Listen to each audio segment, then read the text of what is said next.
اخلاق اور ضعف کا امتحان تعلق کے خاتمے کے بعد شروع ہوتا ہے۔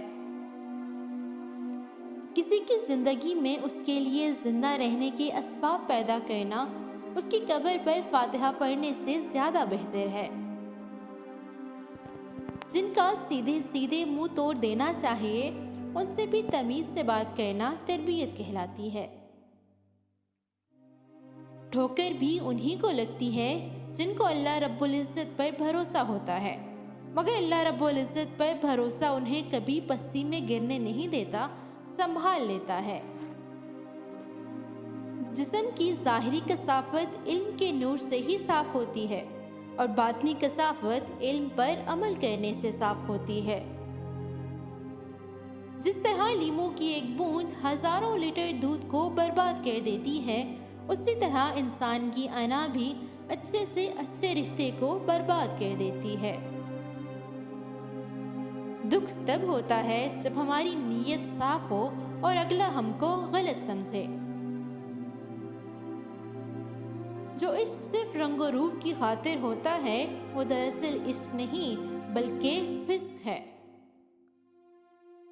اپنی آواز کے بجائے اپنے دلائل کو بلند کیجیے۔ پھول بادل کے گرجنے سے نہیں برسنے سے اگتے ہیں۔ اپنے دل کو اس وقت تک توڑتے رہو جب تک کہ یہ کھل نہ جائے۔ کنواں کھودنے والے کنویں میں جا گرتے ہیں۔ کوئی برا آدمی سزا پائے بغیر نہیں رہتا اور اچھائی جزائے پائے بغیر نہیں رہ سکتی۔ حق پر یقین رکھو اور باقی جو ہوتا ہے اسے ہونے دو۔ درویشوں کے علاوہ دنیا کے باقی تمام لوگ بچوں کی مانند ہیں جو دنیا کے کھیل میں مگن ہیں۔ آپ کے دل میں ایک موم بتی ہے جو جلنے کے لیے تیار ہے۔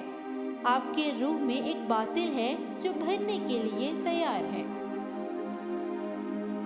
عشق آمد ہر دو عالم کامیاب، عقل آمد دین و دنیا شد خراب۔